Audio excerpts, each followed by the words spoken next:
Hi and welcome to Nottingham College. Today we'll be interviewing the Queen of Greens, Penney Poyzer. I'm Grace and this is Darcy. Hello, how are you? Hi, I'm good, thank you very much. So we're starting off with the first question. Who or what inspired you to become more involved within the environment? Oh wow, that's a really good question. So I kind of got really into the environment from a really early age. So my mum was like a really keen gardener. Yeah. And we had a little orchard and we had chickens and stuff and a friendly rat called Charlie. And I was sort of basically outdoors all the time as a kid, out on my little blue bike and whatnot. And my mum taught me like all the names of the flowers in both Latin and English, and she was a really wonderful teacher. But there was kind of a downside as well. My dad was very mentally ill all his life. And nature became like a real escape route for me. So if things were kicking off at home, jumping on my little blue bike, getting off to the nearest woodland and just kind of immersing myself in that safety. And after one particular horrendous time with Dad, I took off and I felt so isolated. I felt so lonely, so confused. And it was late April. And in my favourite woodland, it was covered in bluebells, absolutely covered, still my favourite flower. And I just laid down in the bluebells and I just looked up at the sky and there was this beautiful canopy of silver birch. And it just felt like Mother Earth was hugging me. And I became really, really consciously aware, like profoundly aware of my relationship with Mother Earth. Yeah. So she kind of became my third parent. So it was always about it being a place of safety, but also my sense of wanting to connect and protect and understand as much as I could about the environment. So that was kind of where it all began for me, was in a bluebell wood. So it became like an escape for you? Absolutely. Yeah, it really did. Yeah. As you've been doing this career for like a long time, what makes you keep going, like keep achieving? People your age. So I'm 65. Crazy, I know. Amazing. But you know, I'm coming to the end of my time on Earth, and you know, I've got kids, I've got grandkids. I meet and work with a lot of young people, and everything I do really is all about trying to, in some small way, protect this beautiful planet for you guys. You know, it's all about you. It's not about me. You know, I'm the old school now. But yeah, it's my passion is just about trying to leave the planet in a reasonable state before I toddle off this mortal coil. Yeah. What is your proudest moment? Like, why you've been doing a lot with nature? Like, what's your proudest achievement? Gosh. Oh, blimey. Probably got a lot. Let's just qualify the word proud. So I, like many people, have ADHD, very late diagnosis, like a lot of women. This is a conversation for another time probably. But it's been very difficult for me in my life to have a sense of pride. And I don't know if you've heard the phrase imposter syndrome. Have you ever heard that? No. That's worth looking up. So imposter syndrome is when you think you're not really good enough to do what you're doing. And that can lead to lack of sense of self-worth, that sort of thing. And again, very, very tied up with, you know, people on the spectrum, ADHD and all the rest of it. So feeling proud about something is very, very fleeting. So I might feel a sense of pride for, 5 minutes. And then it's like, well, that's done. That's gone. That's done and dusted. But I think I'll sort of identify maybe 3 things that were a huge surprise. So the first thing was being asked to present a TV series for BBC Two, which was a sheer fluke. I started off as a journalist, but I'd never intended to be kind of in front of a camera. So that was crazy. when I was a kid, I had two massive ambitions. One, I wanted to write a book. And the second thing was I wanted to invent a board game because I was obsessed with Monopoly. I used to play Monopoly on my own. Sad, I know, but But I was just fascinated by the whole thing. And with the TV series for BBC Two, which was called No Waste Like Home, which focused on, just normal families, with high bills. So we'd look at how we could reduce, food waste, energy waste and water waste, all that sort of stuff. And as part of that, I got a book deal. So a really, really, really amazing moment was the first time I kind of held the book. Holding it, yeah. It's like, oh my God, I gave birth to a book. Look at me, And that was really surreal. And even now, when I get my book down from the shelf and show my youngest granddaughter something about the environment, it's still like, oh my God, this actually happened. The second thing was that I was working with a little games company, woman-led, based in Cotgrave, which was awesome. And they asked me to do a little bit of consultancy on some eco games they were doing. And I said to them, there's quite a lot of games out there about recycling and energy, but there's nothing about water.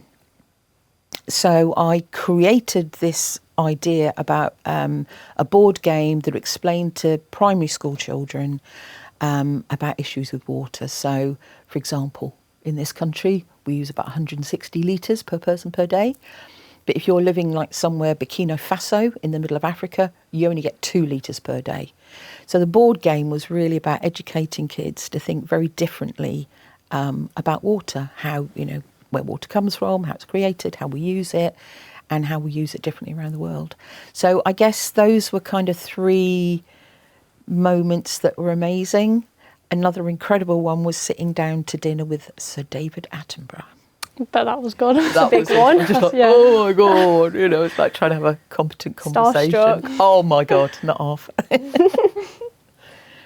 And what made you become known as the Queen of Greens? The Queen of Green. Yeah. Queen of Green, yeah. If I was Queen of Green, Greens, it would be more about cabbage.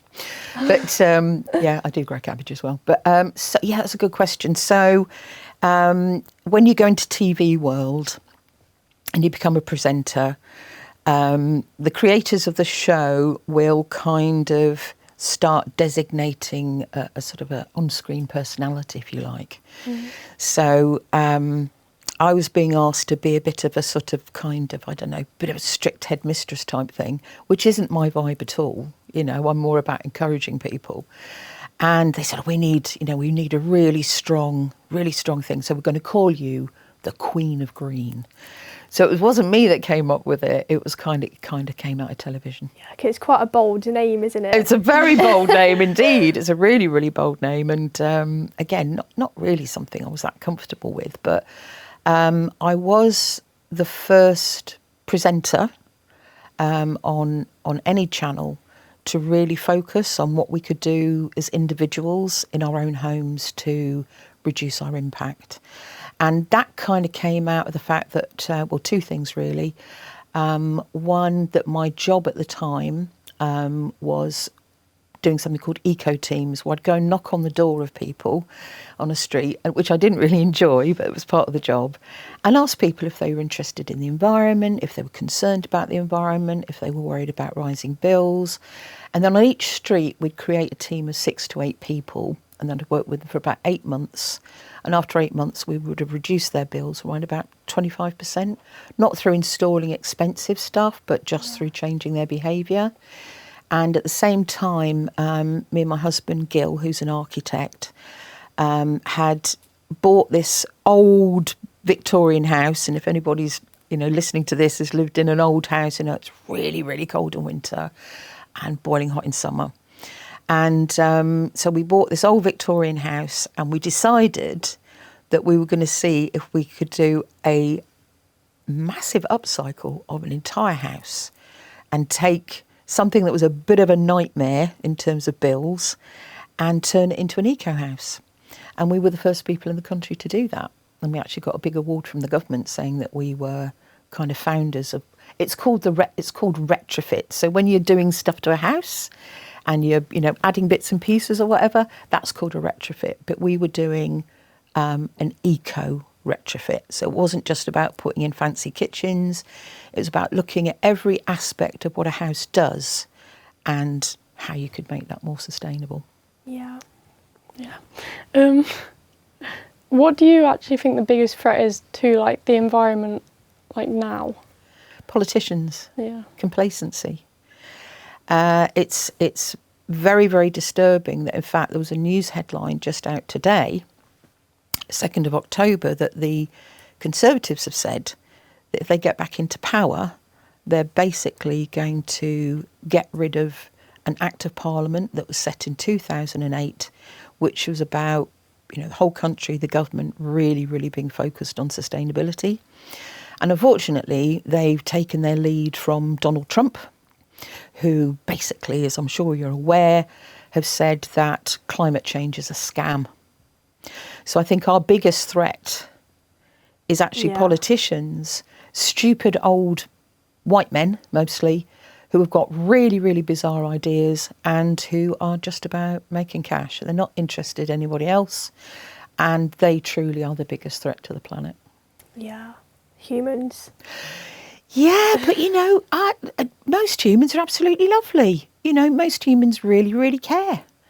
And unfortunately, it's the old white guys, people like Putin and Trump and various other dictators around the world who are not interested at all in the daily lives of people going forward, or children, or the planet. They just don't care. No. This question might have already been answered as you've got an eco-friendly house, Yeah. but how do you incorporate sustainability into your daily life?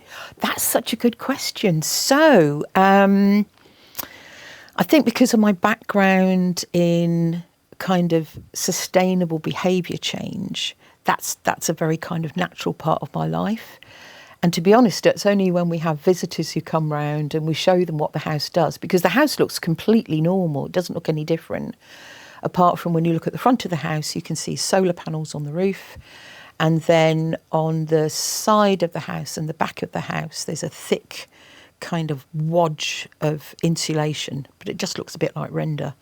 But it's really when you go in the basement of the house that you realise that this is not like a normal house. So we have massive rainwater storage tanks that store about 2,000 litres of water. So we collect all our rainwater. That flushes the loos. It gives us water for outdoor irrigation, things like washing the car. But it also washes our clothes because rainwater is clean. And it's also very neutral pH, and it's called soft water effectively. So it actually means it washes your clothes better. And also we have things like we have a dishwasher that's ultra efficient. I really love that actually, because we've got solar panels that use the sun to heat hot water rather than create electricity. So there's two types of solar panels, one that does electricity and the other that heats hot water.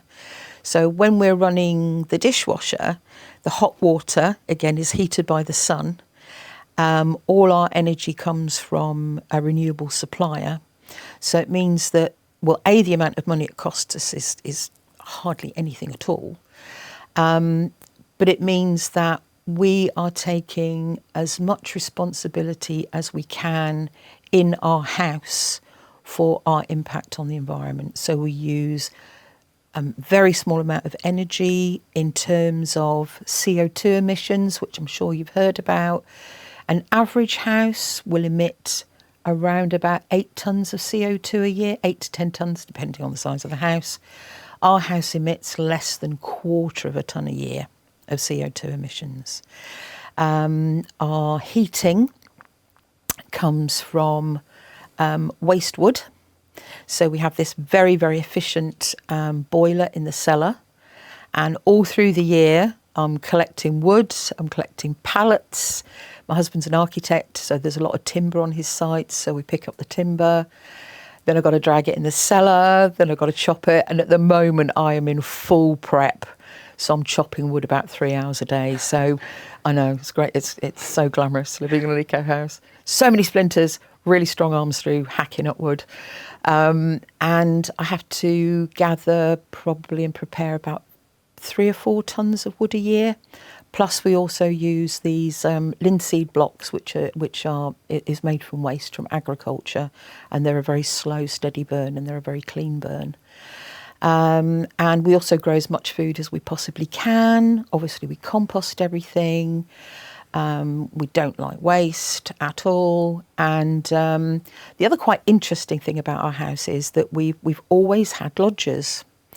And it's a big house, there's 5 bedrooms, and we thought right from the beginning, well, we actually want to create a home not just for ourselves, but provide really nice accommodation for very low rent.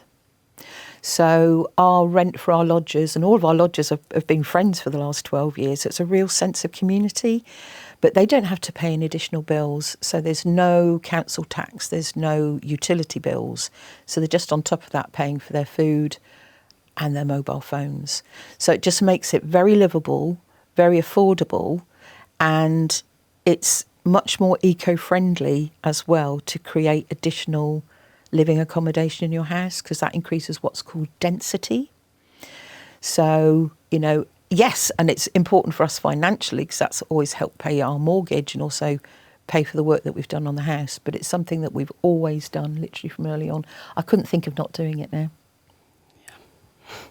Yeah, so, that's all we've got today. So Okay. thank you for your time. You're Thank very you. welcome. Thank you for talking to us. Thank you. Yeah. Good luck. Loved it. Yeah, thank you. That's all we've got time for today. Thank you.